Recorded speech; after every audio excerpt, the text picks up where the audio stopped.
Taiwan straight में चीन और अमेरिका के बीच तनाव है। हालात गंभीर है। चीन से भिड़ने के लिए अमेरिका तैयार हो गया है। पिछले दिनों उसने चीन के खिलाफ यूएस ड्रोन प्रोग्राम भी लॉन्च कर दिया।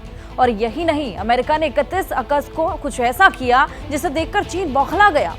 चीन के दुश्मनों के साथ अमेरिकी सेना ने इंडोनेशिया में युद्धाभ्यास कर साफ संकेत दे दिया कि अब और नहीं, अब रण होगा, वो भी भीषण।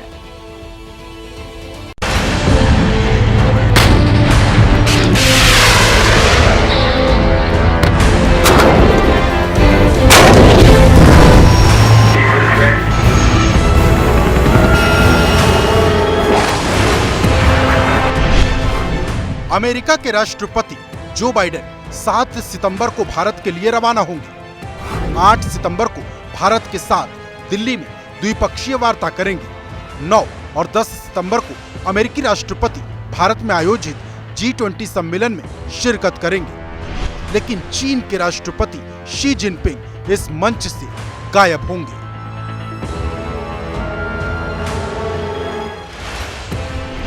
सवाल है, इतने बड़े मंच पर जब दुनिया के बड़े देश आने वाले हैं तो चीन के राष्ट्रपति क्यों नहीं आ रहे? रूस के राष्ट्रपति पुतिन यूक्रेन से युद्ध और घरेलू वजहों से नहीं आएंगे, लेकिन चीन में ऐसे हालात तो नहीं। फिर शी जिनपिंग ने G20 सम्मेलन से किनारा क्यों किया? क्या शी जिनपिंग अमेरिकी चुनौती से डर गए हैं? क्या बाइडेन की घेराबंदी ने चीन का चैन छीन लिया है? क्या सच में चीन पर हमले की तैयारी में है अमेरिका? अगर अमेरिका चीन के ऊपर हमला करता है तो वो दरअसल डेमोक्रेटिक दुनिया के बिहाफ पे ही करेगा और अकेले चीन पर कभी भी अमेरिका हमला नहीं करेगा। और अमेरिका अगर हमला करेगा तो भारत चाहे अनचाहे उसके साथ खड़ा होगा और भारत भी इस कार्रवाई में पूरा भागीदार रहेगा, बराबर का हिस्सेदार रहेगा। अमेरिका के प्लान से चीन घबरा गया है। ड्रैगन चारों ओर से घिर गया है। ताइवान स्टेट में तनातनी के बाद समंदर में मोर्चेबंदी से परेशान हो उठा है। अमेरिका ने चीन की हर चाल की काट तैयार कर ली है और उसके दुश्मनों को मिलाकर समंदर में अपनी ताकत बढ़ा रहा। 31 अगस्त 2023, जगह जावा, इंडोनेशिया। चीन की सीमा से सिर्फ 4200 किलोमीटर और साउथ चाइना सी से मात्र 1800 किलोमीटर करीब अमेरिका ने चीन के दुश्मन देशों के खिलाफ युद्ध के लिए प्रैक्टिस किया।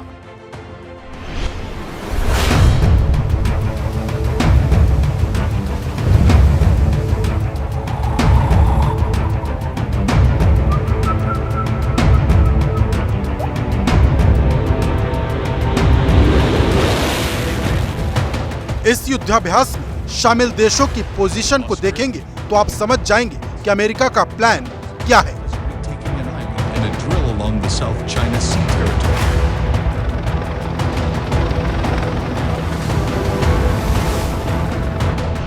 यह इंडोनेशिया का मुख्य द्वीप जावा है। यहीं पर ऑस्ट्रेलिया, सिंगापुर, जापान, यूके और फ्रांस के साथ साथ अमेरिका ने युद्धाभ्यास किया। इस मैप को ध्यान से देखेंगे तो अमेरिका ने कैसे चीन को घेर लिया है। युद्ध की स्थिति में निकलने का कोई रास्ता नहीं बचा।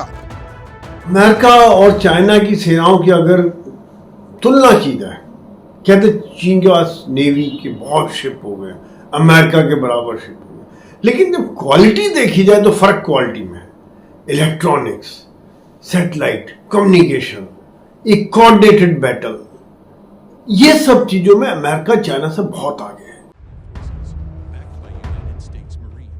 इंडोनेशिया के जावा में चीन के दुश्मनों के साथ युद्धाभ्यास के कई मायने हैं।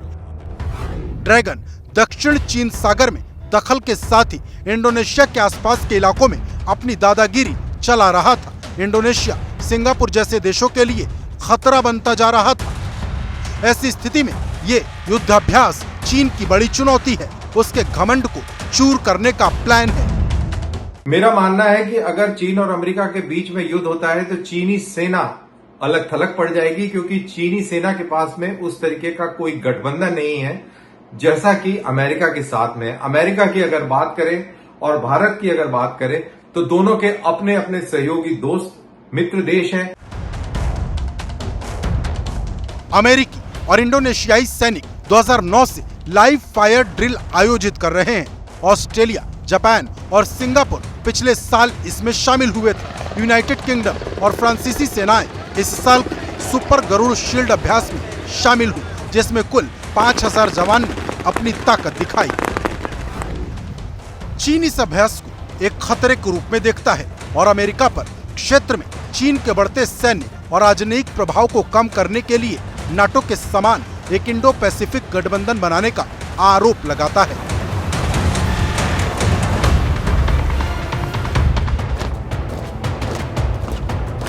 नाटो की तरह इंडो पैसिफिक गठबंधन से चीन डर रहा है, क्योंकि इसमें कई ऐसे देश हैं जिन्हें चीन पसंद नहीं करता और अपना बड़ा दुश्मन मानता है। जरा इस मैप को देखिए और उन देशों के नाम पर गौर कीजिए जहां की टीमें पिछले दिनों सैन्य अभ्यास में शामिल हुई। Bharat, Brunei, Brazil, Canada, Germany, Malaysia, Netherlands, New Zealand, Papua New Guinea, Philippines, दक्षिण कोरिया और पूर्वी तिमोर ने भी पूर्वी जावा प्रांत के शहर बालूरन में 2 हफ्ते के अभ्यास के लिए अपनी टीम को भेजा। यूएस आर्मी पैसिफिक के कमांडिंग जनरल चार्ल्स फ्लिन ने कहा कि अभ्यास में शामिल 19 देश एक स्वतंत्र और खुले इंडो पैसिफिक क्षेत्र की सुरक्षा के लिए एकजुटता का एक शक्तिशाली प्रदर्शन है।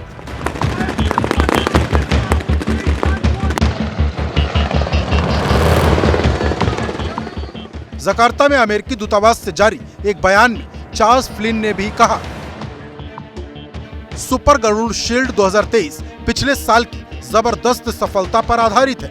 ये संयुक्त बहुराष्ट्रीय प्रशिक्षण अभ्यास हमारी सामूहिक प्रतिबद्धता और समान विचारधारा वाली एकता को प्रदर्शित करता है।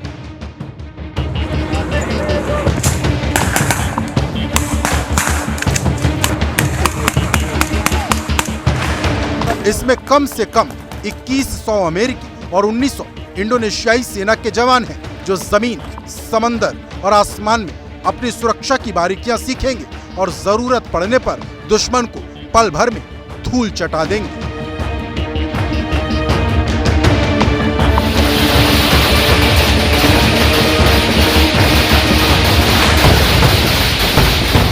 अगर चाइना अपनी विस्तारवादी नीति बरकरार रखेगा, साउथ चाइना सी को अपनी संपत्ति मानेगा और उस पड़ोस के छोटे देशों को धमकाता रहेगा, चाहे वो ताइवान हो, फिलीपींस हो, वियतनाम हो, जापान हो, तो नेचुरली ये तनाव बढ़ेगा।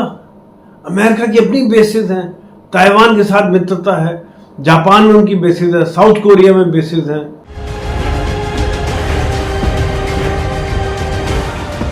गरुड़ शील्ड को कई स्थानों पर आयोजित किया गया था, जिसमें दक्षिण चीन सागर के दक्षिणी हिस्से में नटूना के आसपास का इलाका भी शामिल था, जो अमेरिका और चीन के बीच विवाद की रेखा भी है। इंडोनेशिया और चीन के बीच आमतौर पर सकारात्मक संबंध है, लेकिन जकार्ता ने दक्षिण चीन सागर में अपने विशेष आर्थिक क्षेत्र में चीनी अतिक्रमण के बारे में चिंता व्यक्त की है।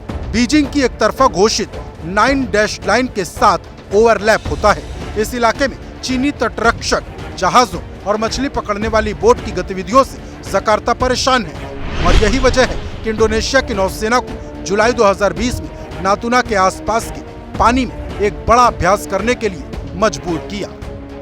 चाइना लगातार अपने सैन्य तैयारी बढ़ा रहा है, चाहे वो रॉकेट रेजिमेंट हो, आर्टिलरी हो, टैंक्स हो, सैटेलाइट हो, कम्युनिकेशन हो, मिसाइल्स हो, और उसका डिफेंस बजट तकरीबन 224-225 बिलियन डॉलर के बीच में। उसके विरोध में अमेरिका का इससे 3 गुना तकरीबन है, 715 बिलियन डॉलर के लगभग डिफेंस बजट है। दुनिया के हर क्षेत्र में अमेरिका ने लड़ाई लड़ी हुई है, चाहे मिडिल ईस्ट हो, अफगानिस्तान हो, अभी यूक्रेन को सहायता कर रहे हैं, तो उनकी बड़ी हथियार जो है टेस्टेड हैं हथियार, जबकि चाइना के हथियार इतने टेस्टेड नहीं हैं। अपनी सुरक्षा के लिए ये देश अमेरिका के साथ मिलकर चीन पर नकेल कसने के लिए तैयार है। बस इंतजार है बाइडेन के आदेश का। जैसे ही अमेरिकी राष्ट्रपति का आदेश आएगा, न सिर्फ साउथ चाइना सी में बल्कि चीन पर ये देश मिलकर हमला करेंगे और उसे बर्बाद कर देंगे।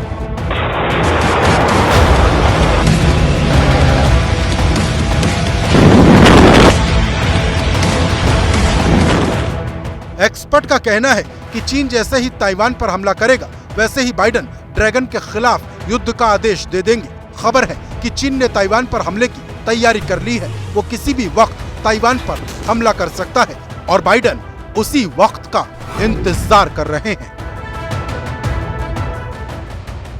खबर है कि G20 से पहले चीन ताइवान पर हमला करेगा और दिल्ली पहुंचने से पहले बाइडेन चीन पर अटैक का ऑर्डर दे देंगे। उसके बाद पता चल जाएगा कि चीन में कितनी ताकत है।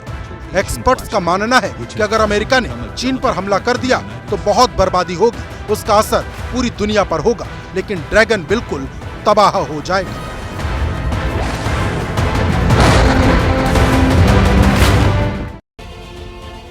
और अब बात चीन पर आई उस आपदा की जिसने सुपर पावर बनने वाले इस देश की हवा निकाल दी। शनिवार की रात दक्षिणी चीन में एक नए तूफान ने दस्तक दी। तूफान का नाम है साओला। ये तूफान कितना खतरनाक था इसका अंदाजा इस बात से लगाया जा सकता है कि हांगकांग में हवाओं की रफ्तार 200 किलोमीटर प्रति घंटे के हिसाब से थी, यानी कि इतनी तेज कि कोई भी उसका मुकाबला नहीं कर सकता। और इन्हीं हवाओं ने सुपर पावर चीन की हवा निकाल दी।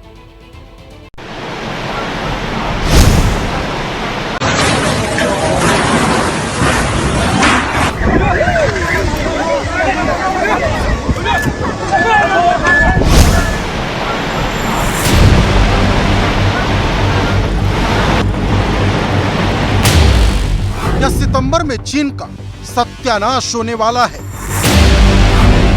क्या चीन की बर्बादी का काउंटडाउन शुरू हो चुका है? क्या सुपर पावर चीन संकट के मुहाने पर खड़ा है?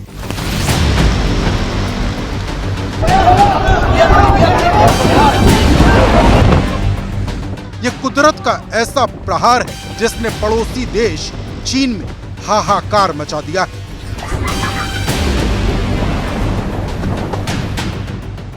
आसमान से आई यह ऐसी आपदा है जिससे चीन कांप गया है।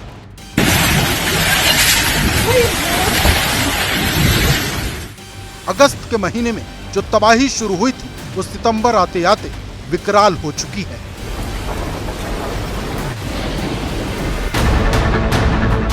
जहां देखिए वही तबाही, जिसे देखिए वही परेशान। ये तबाही का अलार्म नहीं तो और क्या है। घरों के आगे बारिश का पानी समंदर का आकार ले चुका है। अंदर रेस्क्यू टीम का ऑपरेशन जारी है। जो बुजुर्ग हालात के आगे सरेंडर कर गए थे उन्हें बचाने की कोशिश हो रही। घर के भीतर कमर तक पानी है। सारा सामान पानी की भेंट चढ़ चुका है। जिन बेबस लोगों को जिंदगी खत्म सी लगने लगी थी उन्हें इन जवानों ने मौत के मुंह से बाहर निकाला। कभी पीठ पर कोई बुजुर्ग तो कभी पीठ पर कोई बच्ची। एक एक कर हजारों लोगों की जान इसी तरह बचाई गई। समंदर की उठती ये लहरें विकास की शक्ल में खड़े शहर से टकराने को बेताब है। हालात इतने बिगड़ गए कि चारों तरफ सन्नाटा है और इस सन्नाटे के बीच सिर्फ समंदर का शोर जो सर्वनाश पर आमादा है। दरअसल ये सब कुछ हुआ साओला तूफान की वजह से। दक्षिणी चीन में शनिवार सुबह तूफान साओला ने दस्तक दी। चेतावनी को देखते हुए एक दिन पहले ही लगभग 9 लाख लोगों को सुरक्षित स्थानों पर पहुंचा दिया गया था। तटीय दक्षिणी चीन के हिस्सों में व्यापारिक गतिविधियां, परिवहन सेवा और स्कूल बंद कर दिए गए।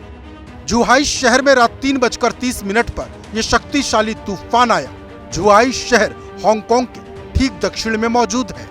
चीन के मौसम विज्ञान केंद्र ने शुक्रवार को ही साओला तूफान को लेकर रेड अलर्ट जारी कर दिया था। ये चेतावनी कितनी बड़ी है इसे इस बात से समझिए कि 4 स्तरीय तूफान चेतावनी प्रणाली में ये सबसे ऊपर है।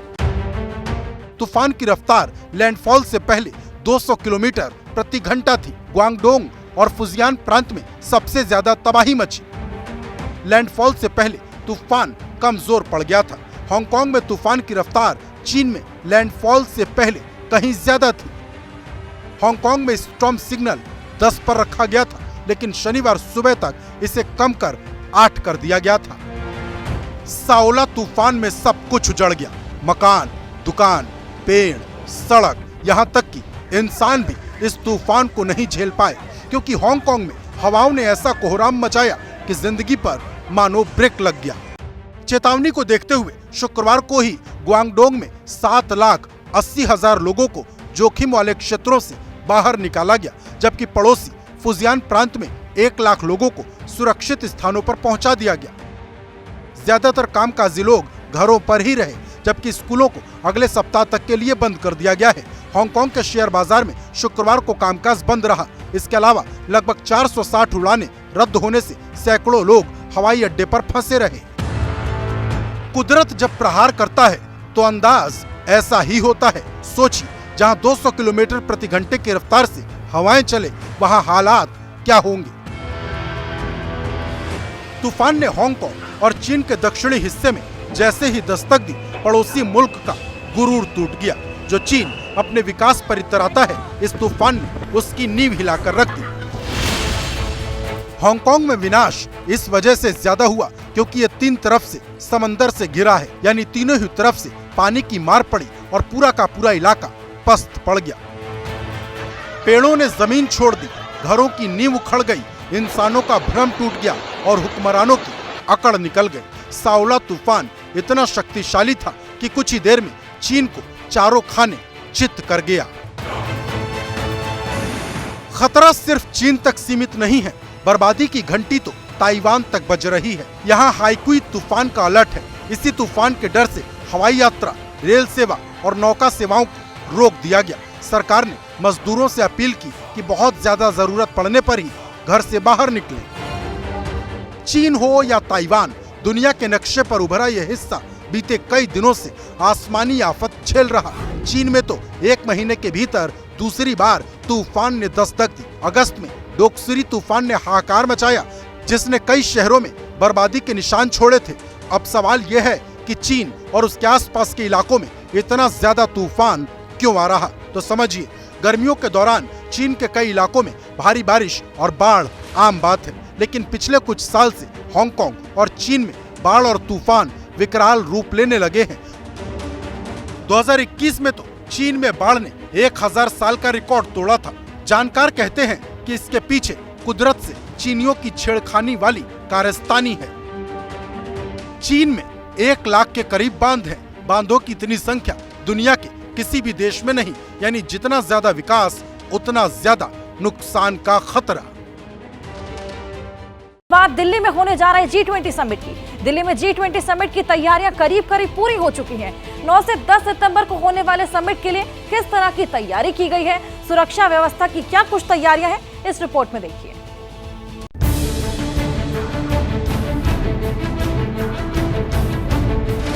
भव्य व्यवस्था,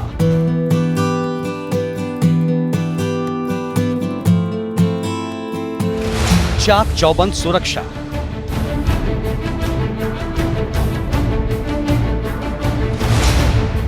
ब्रेक फ्री ट्रैफिक का मुकम्मल इंतजाम और G20 के मंच से सशक्त भारत का पैगाम। 9 से 10 सितंबर के बीच दिल्ली में ग्रुप 20 का ग्लोबल मंच सजेगा। इस मंच पर ताकतवर और मजबूत अर्थव्यवस्था वाले अमेरिका, ब्रिटेन, फ्रांस और जापान समेत विकसित और विकासशील देशों के लीडर होंगे। लिहाजा मंच जितना बड़ा है, समिट की तैयारी का दायरा उससे कहीं ज्यादा चाक चौबंद। सड़क पर जवान मुस्तैद हैं। आसपास मौजूद इमारतों से निगरानी की जा रही है। आसमान में ड्रोन उड़ रहे हैं। डॉग स्क्वाड चप्पे चप्पे की जांच कर रहा है। सुरक्षा एजेंसियां पार्किंग से लेकर पार्क तक तिनके को खंगाल रही है, ताकि सुरक्षा में 0.1% खामी को भी दूर किया जा सके।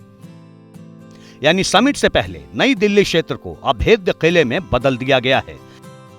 यहां तक कि नई दिल्ली में आधुनिक सुविधाओं से लकदक होटल से निकलकर G20 के सदस्य देशों के राष्ट्राध्यक्ष और प्रतिनिधियों का काफिला किस तरह से प्रगति मैदान के भारत मंडपम तक पहुंचेगा, इसे लेकर भी लगातार रिहर्सल जारी है। ये तस्वीरें केवल रिहर्सल की है, लेकिन यही तस्वीरें आपको आगामी 8, 9 और 10 तारीख को G20 को लेकर देखने को मिलेगा। दिल्ली पुलिस पर बहुत जिम्मेदारी, बहुत भार रहने वाला है। हालांकि जितने भी राष्ट्रीय अध्यक्ष आ रहे हैं उनकी जो स्पेशल सिक्योरिटी है वो उनके खुद के जो कमांडोज हैं उनकी खुद की टीम करेगी, लेकिन उसके बावजूद एक्सटर्नल सिक्योरिटी की पूरी जिम्मेदारी दिल्ली पुलिस, और ऐसे में कोई चूक ना हो इसको देखते हुए लगातार दिल्ली पुलिस तैयारियां दुरुस्त कर रही है। ये रिहर्सल पिछले कई दिनों से चल रही है। 3 मूर्ति चौक हो या शेर शाह सूरी मार्ग या फिर इंडिया गेट, प्रगति मैदान की ओर जाने वाले हर एक रास्ते, हर एक सड़क पर जवानों की तैनाती है। रिहर्सल के जरिए समिट की तैयारियों को पुख्ता किया जा रहा है। G20 शिखर सम्मेलन के मद्देनजर रिहर्सल की जो तैयारियां हैं वो लगातार चल रही हैं। दिल्ली पुलिस की ओर से लगातार रिहर्सल जो है वो किया जा रहा है और G20 शिखर सम्मेलन की तैयारियां अब अंतिम चरण में है। कहीं से भी कोई सुरक्षा में चूक ना हो जाए, जिसके चलते देख सकते हैं रास्तों को बंद करके जो डेलीगेट्स हैं वो प्रगति मैदान से इसी रास्ते से शेर शाह सूरी मार्ग से ही होते हुए होटल्स की ओर जाएंगे और इनके काफिले में तमाम जो पैरामिलिट्री स्टाफ है, एम्बुलेंस है, इसके अलावा तमाम जो भारी संख्या में पुलिस फोर्स है वो भी इसी काफिले के साथ इन सभी डेलीगेट्स को सुरक्षित होटल्स तक पहुंचाएगी। रास्ते इस दौरान तमाम जो रास्ते हैं उन सबको बंद करके यहाँ पर इस जो रिहर्सल का दौर है वो लगातार चल रहा है। आपातकालीन स्थिति से निपटने के लिए लगातार मॉक ड्रिल की जा रही है। दिल्ली पुलिस के साथ CRPF के जवानों ने मोर्चा संभाला है। बैरिकेडिंग के जरिए ट्रैफिक को रोका जा रहा है। दिल्ली पुलिस का सबसे ज्यादा जोर इस बात पर है कि समिट के दौरान दिल्ली के अंदर ट्रैफिक व्यवस्था किसी भी तरह से बाधित न हो। ऐसे में दिल्ली पुलिस ने पहले ही एडवाइजरी जारी कर दी है कि बिल्कुल जो यातायात के जो इंतजाम है, यातायात निर्देशिका है वो हमने शेयर कर ली है सभी मीडिया प्लेटफॉर्म्स पर। न्यूज़पेपर्स में भी रिलीज आ चुका है, बाकी सोशल मीडिया प्लेटफॉर्म्स पर भी जानकारी दी गई है। और सबसे जो मुख्य बिंदु ये है कि प्रयास ये है कि यातायात कम प्रभावित हो, सामान्य की तरह चलता रहे, लेकिन जिस वक्त जो मूवमेंट्स हैं उस दौरान में थोड़े समय के लिए जो हम यातायात को डाइवर्ट कर रहे हैं या रोक रहे हैं, जो चंद मिनटों के लिए है। और साथ के साथ मेरी ये अपील है कि भाई जो भी यातायात निर्देशिका जारी करी जाती है दिल्ली ट्रैफिक पुलिस के और दिल्ली पुलिस की वेबसाइट पर देखें, उस निर्देशिका के हिसाब से अपनी यात्रा को प्लान करें। देखिए G20 के लिए हमने बहुत ही व्यापक इंतज़ाम किया हुआ है और एक डिटेल्ड अरेंजमेंट जिसमें कि नॉट ओनली G20 के अलावा भी उससे पहले चेल्लम का एक प्रोग्राम है, फिर उसके साथ ही साथ एक जन्माष्टमी का प्रोग्राम है। और हम लोग इसको अभी से नहीं, पिछले ऑलमोस्ट 15-20 दिन से हम लोग इसको बहुत गहन चिंतन के साथ में और अच्छे से प्लान करके हम लोगों ने हर चीज़ को, हर कंटिजेंसी को ध्यान रखते हुए हमने एक प्लान किया हुआ है।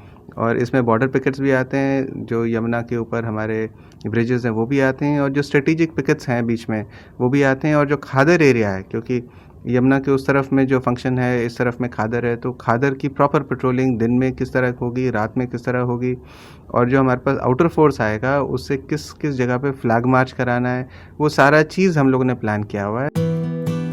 मेहमानों की मेजबानी के लिए 450 लग्जरी कारों की व्यवस्था की गई है। वहीं लुटियन जोन में मौजूद तमाम 5 सितारा होटलों में अभी से हलचल तेज है। होटल ललित से लेकर ली मेरिडियन तक और होटल अशोका से लेकर मौर्या शेरेटन तक खास तैयारी की गई है।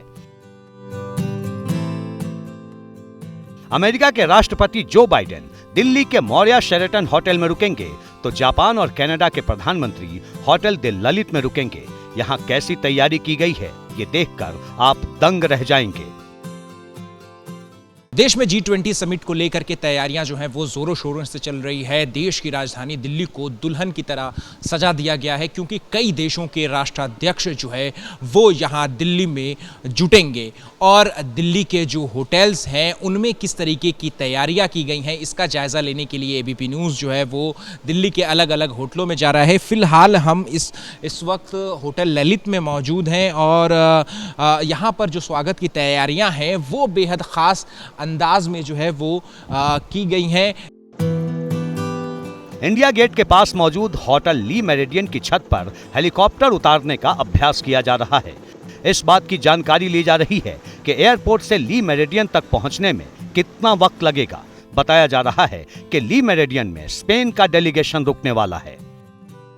G20 समिट को लेकर तैयारियां तेज दिखाई दे रही हैं। तस्वीरें आप देख रहे हैं इस वक्त ली मेरिडियन होटल से, और मॉक ड्रिल आपको इस वक्त होती हुई दिखाई देगी। ली मेरिडियन में दरअसल जो तमाम वीआईपी गेस्ट रुकने वाले हैं उनका टाइमिंग यहां से एयरपोर्ट तक वापस आने में, एयरपोर्ट से यहां पर पहुंचने में कितना लगेगा, उन सभी टाइमिंग्स की इस वक्त मॉक ड्रिल चल रही है। और तस्वीरें आप देख रहे हैं ली मेरिडियन के एग्जिट गेट से। आपको बता दें दोपहर में ली मेरिडियन से ही हमने तस्वीरें दिखाई थी आपको, जहां पर चॉपर की लैंडिंग ली मेरिडियन की छत पर देखने को मिली थी। इसी के साथ में तमाम जो पुख्ता सिक्योरिटी है यानी सुरक्षा व्यवस्था, उसकी तैयारी की जा रही है। लुटियन जोन में मौजूद बड़े बड़े होटल हों या फिर लुटियन जोन से दूर पुरानी दिल्ली का चांदनी चौक, पूरी दिल्ली G20 की मेजबानी के लिए तैयार है। अब बस पावरफुल मंच पर वैश्विक नेताओं के पहुंचने का इंतजार है। बड़ी खबर आ रही है बिहार से। लालू प्रसाद और राहुल गांधी की दोस्ती नीतीश के करीबियों को पसंद नहीं आ रही। हाल ही में हुई मुलाकातों के बाद नीतीश के विधायक गोपाल मंडल ने लालू प्रसाद यादव पर बड़ा हमला बोला है। गोपाल मंडल ने यहां तक कह दिया कि लालू का तो दिमाग खराब हो गया। तो ये बड़ी खबर, राहुल गांधी की दोस्ती लालू यादव से नीतीश के करीबियों को पसंद नहीं आ रही और उसको लेकर यहां पर विवादित बोले। हाल में हुई मुलाकातों के बाद नीतीश के विधायक गोपाल मंडल ने लालू प्रसाद यादव पर बड़ा हमला बोला है। गोपाल मंडल ने ये तक कह दिया कि लालू का तो दिमाग खराब हो गया है। तो राहुल और लालू की दोस्ती से यहां पर भड़क उठे हैं और लालू का दिमाग खराब हो गया है बोलते हुए नजर आए। पीएम पद की दावेदारी को लेकर नाराजगी जताई है। नीतीश के विधायक लालू प्रसाद पर हमला बोलते हुए नजर आए।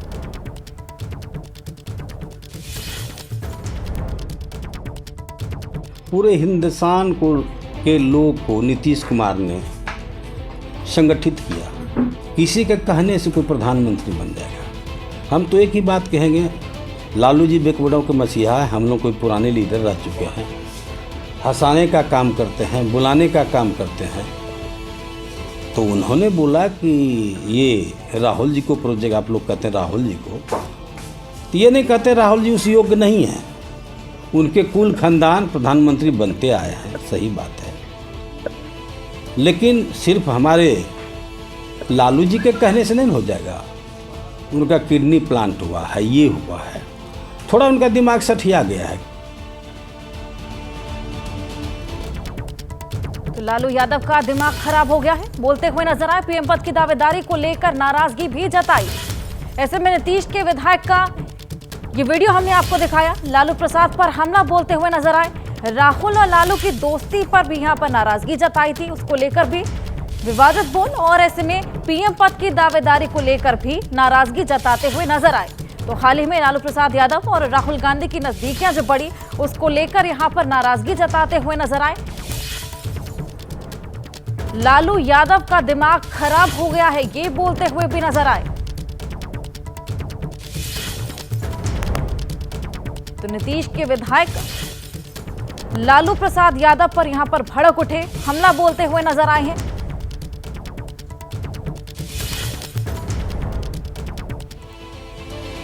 और बड़ी खबर बिहार के नालंदा से। बिहार के नालंदा में पूर्व केंद्रीय मंत्री और बीजेपी नेता आरसीपी सिंह के रिश्तेदार पर जानलेवा हमला हुआ। आरसीपी सिंह के रिश्ते पिंटू सिंह को गोली मार दी गई है, जिसमें वो गंभीर रूप से घायल हो गए हैं। पटना रेफर करवा दिया गया है। पूर्व केंद्रीय मंत्री आरसीपी सिंह ने आरोप लगाया कि जिसने गोली मारी वो जेडीयू का नेता है। आरोप है कि नालंदा के धरहरा गांव में बदमाशों ने घर से बुलाकर पिंटू सिंह को गोली मार दी, जिसके बाद उन्हें फौरन अस्पताल ले जाया गया। सीने में गोली मार दी गई है। गोली लगने की सूचना पर इलाके और पुलिस प्रशासन में हड़कंप मच गया था। आनन फानन में पुलिस को सूचना मिलते ही मौके पर पहुंची और जख्मी को इलाज के लिए सदर अस्पताल भेजा गया और आगे की जांच पड़ताल भी शुरू कर दी गई है। आरसीपी सिंह के रिश्तेदार हैं जिन्हें गोली मारी गई है और पिंटू सिंह को फिलहाल पटना रेफर कर दिया गया है। जिसने गोली मारी वो जेडीयू का नेता है, आरसीपी बोलते हुए नजर आए। सियासत में हर एक अल्फाज, हर एक हर्फ और हर एक कदम के मायने होते हैं। कई बार सियासत के बिसात कुछ इस तरह से बिछाई जाती है कि एजेंडा सामने आए बिना ही विरोधी खेमे की बेचैनी बढ़ने लगती है। मोदी सरकार के विशेष सत्र वाले ऐलान ने भी इसी तरह से विपक्ष की धड़कन बढ़ा दी है। चर्चा तेज है कि आखिर सितंबर के महीने में पीएम मोदी कौन सा सरप्राइज प्लान कर रहे हैं। आखिर विशेष सत्र में क्या कुछ होने वाला? संसद का सत्र क्यों बुलाया गया? सरकार का एजेंडा क्या है? प्रधानमंत्री मोदी का प्लान क्या है? क्या कोई बड़ा सरप्राइज मिलने वाला है जो देश की राजनीति की दिशा बदलने वाला है? मोदी सरकार के विशेष सत्र वाले फैसले ने सियासत में नए सिरे से तपिश पैदा कर दी है। अरे स्पेशल सेशन मणिपुर जल रहा था तो आपने नहीं बुलाया। चाइना अपनी जमीन हड़प कर ले रही है, कब्जा कर ली है, उसके लिए नहीं बुलाया। सरकार ने तय करा है कि एक स्पेशल सेशन बुलाना चाहिए, तो सरकार के अधिकार के क्षेत्र में है कि स्पेशल सेशन बुलाया जाए, और ये पहली बार नहीं हो रहा। इससे पहले कई बार हुआ है जब कांग्रेस भी शासन में थी। मोदी सरकार के फैसले ने विपक्षी खेमे में खलबली मचा दी है। आशंका जाहिर की जा रही है कि कहीं मोदी सरकार का plan one nation one election का तो नहीं है, या फिर मोदी सरकार समय से पहले लोकसभा चुनाव के बारे में तो नहीं सोच रही। भारतीय जनता पार्टी कुछ भी कर सकती है, सत्ता में रहने के लिए कुछ भी कर सकती है। शगुफा है। केंद्र सरकार ये बात जानती है कि वन नेशन वन इलेक्शन कराने की तैयारियां उनके पास नहीं है। राज्यों के अंदर मेजॉरिटी चाहिए, बड़ा प्रोसीजर है, नहीं हो सकता 5 दिन में, तो बिल्कुल नहीं हो सकता। सिर्फ इसलिए किया जा रहा है ताकि जो ऐतिहासिक तौर पे 28 बड़े दल एक साथ आए हैं और आज तीसरी बार वो दल साथ बैठ के आगे का एजेंडा बना रहे हैं, ये अपने आप में एक बहुत बड़ी खबर है और भारतीय जनता पार्टी इस खबर से काफी ज्यादा भयभीत है। आशंकाओं का बाजार गर्म है क्योंकि विशेष सत्र का एजेंडा साफ नहीं। सबसे ज्यादा चर्चा वन नेशन वन इलेक्शन की है क्योंकि सरकार वन नेशन वन इलेक्शन को लेकर कमेटी का गठन कर चुकी है। पूर्व राष्ट्रपति रामनाथ कोविंद की अध्यक्षता में कमेटी बनाई गई है। ऐसे में बहुत हद तक संभावना है कि विशेष सत्र के दौरान सरकार वन नेशन वन इलेक्शन से संबंधित विधेयक सदन के पटल पर रख दे। दूसरा, विशेष सत्र से पहले ही वन नेशन वन इलेक्शन को लेकर विपक्षी खेमे में बेचैनी साफ नजर आ रही है। दिल्ली के मुख्यमंत्री अरविंद केजरीवाल ने वन नेशन वन इलेक्शन के बरक्स वन नेशन वन एजुकेशन का एजेंडा खड़ा कर दिया है। मैं देख रहा हूं कल से ये बीजेपी वालों ने नया शगुफा छोड़ा है, one nation one election, one nation. अरे हमको क्या मिलेगा वन इलेक्शन की, 10 इलेक्शन की, 12 इलेक्शन? बताओ आम आदमी को कुछ मिलेगा one nation one election? One nation 100 election, one nation 1000 election, हमको क्या मिला? आम आदमी को कुछ मिला? One nation one election, one nation one education, one nation one education. सबको एक जैसी शिक्षा मिलनी चाहिए।